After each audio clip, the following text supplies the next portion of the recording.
This video is the first in a series on the removal and tear down of a Volvo Penta 5.0 liter GM engine. The customer helped me pull the motor out yesterday out of his 24-foot boat, and I brought it back to my shop to tear down. I guess the original complaint was that it ingested water, because you can see rust and well, not a lot of rust there, but on this other side there's significant rust and water inside these two cylinders here.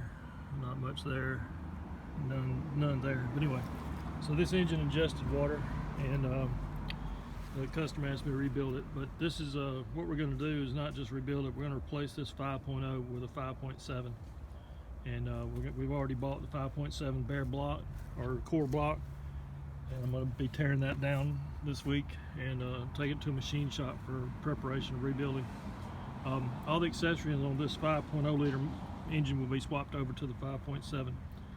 The valve covers, the oil pan, the heads will not be swapped, since I believe they're unique to the 5.0. Could be wrong about that, but anyway, I'm going to point out a few of the features of this engine that I removed for the boat. So this is the power steering supply hose. We wire tied it up here. It was connected to the power steering rack and pinion on the boat.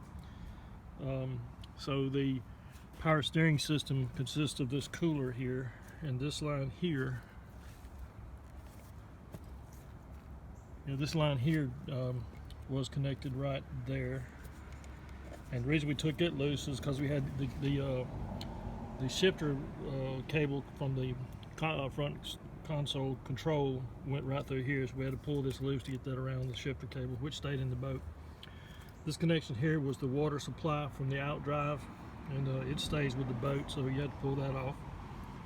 There were some ground wires for the I believe the cathodic protection system on the outboard unit was attached here, and a few other grounds too. This wire was also attached, but it stayed with the boat. Excuse me, stayed with the engine. Coming again on this stud here on the back, there was another ground wire. This ground here is part of your tilt trim system, but it was resting on that bolt too. I'm about to try to put this engine on the engine stand, and in order to do that I have to remove this rear cover. This is sort of a bell housing. It's a boat bell housing. This is your coupler with your splines that drives your drive shaft on your outdrive. But this housing has to come off to attach an engine stand, so that's what I'm going to do as soon as this video is complete. So to get that off, I have to disconnect this bolt here, that bolt there, and that bolt there, and the ignition. Actually, I take that back. I only have to do this one and that one to get this bracket for the ignition module, or excuse me, ignition coil off. This system here, one of the interesting things about this motor is this is a fuel injected. It's throttle body fuel injected. You can see there's the throttle body there, and it's a 2-inch bore throttle body, so it's a 454 big block throttle body. This is your fuel supply. That's your fuel return. I'll be disconnecting those. And what this is a fuel. This is your high pressure fuel pump, and this is a fuel reservoir. You have a over here on the front. I'll take it back, I took it off, but there was a low pressure pump that pumped fuel. I'm trying to find the line. I believe it wasn't that line, that's a cooler line. Oh, here it is. So this line here was your fuel line from your low pressure pump pumping directly from the gas tank on the boat, and that line comes back and dumps in here. This is the fuel supply into this gasoline reservoir, and then coming out of this reservoir you have the high pressure pump picking up out of here, pumping through here, pumping out to here, and then this line here goes to your throttle body there. This is your return from your throttle body regulator back into this line here, back into reservoir. There are other lines on this reservoir. This is a cooling line going up to the front. This is coming off your thermostat housing, which was attached right here. This line here was attached there, and that's cooling water. And again, we took that off to make room for this chain for lifting this boat, or lifting this engine. There's supposed to be a bracket, a lifting bracket, just like on the back you see a bracket there. There's supposed to be a chain lifting bracket for the front, but it was missing, so I had to remove the fuel pump and its bracket in order to use this hole for a chain. Again, it's throttle body fuel injected, and it's got a special fuel reservoir that's being cooled by water cooled fuel reservoir. This line here is a rubber line, and it's going right here, and it was attached to the side of the exhaust manifolds to get rid of the cooling water. It dumped it into the exhaust manifold. Obviously the exhaust manifolds have already been, they were moved by the customer before I got there, before I got to his engine, and it made it lighter for taking out. Trying to think if there's anything else to discuss on this before I start tearing it down. Not a whole lot more to it. It is, like I said, it's fuel injection. It's MEFI 3 or 4. I'm not sure which one, but this was your MEFI connectors. The computer is mounted to the side of the exhaust manifold, which he kept. Again, I said we're going to update this from a 5.0 to a 5.7, and in the process of doing that, I've got to put in bigger injectors in the throttle body, because this is a 5.0. So you try to increase your fuel injector flow rate by the same percentage, that 5.7 divided by 5.0. So the increase in the size of the engine, the ratio of the increase in the size of the engine, you want to increase your injectors by the same amount. And hopefully that'll do it. The calibration, marine engines tend to run idle and wide open, so there's not a whole lot of calibration to do as far as drivability between idle and wide open. So we'll hope that the calibration is good between the change from the 5.0 injectors to the 5.7 injectors. This is, I believe, it's a 1998, I believe, so it's going to have Vortec heads. And as a matter of fact, I know it's got Vortec heads because there's the two intake bolts there, and they're vertical. So these are Vortec 5.0 heads. One other interesting thing, the water pump is actually attached to the front. You can see it move right there, front pulley. And it just sits there and spins. I guess the mounting is the actual shaft of the water pump.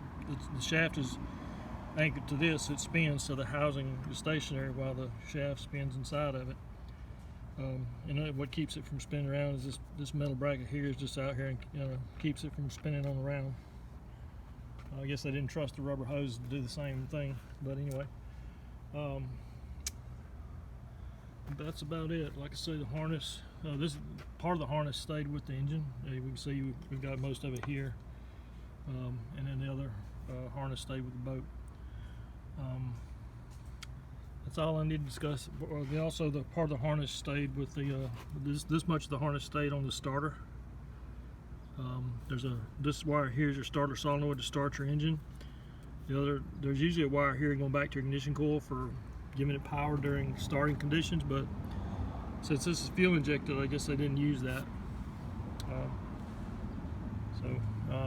I guess it's because fuel injection, it shuts off the fuel and the ignition when you turn off the keys, so they don't have to worry about providing power to the ignition for carburetors.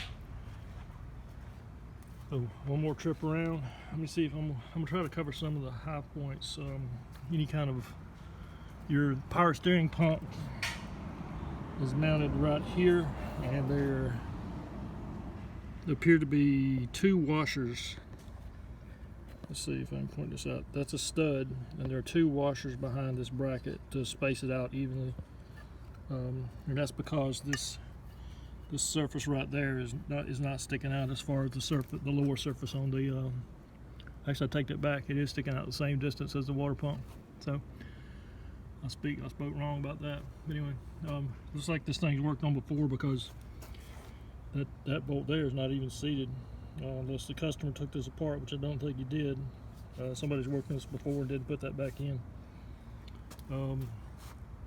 Another sign this has been worked on before is the rest of the engine is painted black, and that is a natural gray head that has not been painted, so I believe these heads have already been replaced once. And as I understand it, Volvo Penta has a problem with water ingestion back through the exhaust, so I'll talk to the customer about that. So again, power steering system, let's see if there's any special brackets. There's a bracket there on the lower motor mount bolt holding these two hoses. The hoses run back here. That's just a wire tie, it's not factory. Again, there's another clamp here for these two hoses sticking out to the side there. This is your engine lifting hook or bracket. You see these hoses come back through here. Again, they're just plastic wire tied there, and they come up and attach to your power steering. The other hose goes down behind this fuel bracket, or this fuel reservoir bracket, and comes out here. And again, the top one goes to here, and this here we left in the boat. It was attached to the power steering rack and pinion. As far as the rest of it, I will take more in-depth videos of each component as I take it off. But like I said, in order to get this on the engine stand, this whole cover's got to come off, and this fuel reservoir's got to come off. So I'll go ahead and discuss that now. So take this bracket here off, which is supporting it's actually supporting this cooler, the transmission cooler, and the fuel reservoir. So I'll be taking all of it off at once. This bolt and that bolt, we'll take that off, and then the ignition coil bracket comes off, and then I can get this cover off. So that's about it for this video, and I'll show more when as I start to anything critical that I take off. I'll do a video to show how it goes back on. Looking forward to doing the rest of this engine, and we'll see what we can do with this 5.0 and convert it to a 5.7 for the customer's boat. Thanks for watching.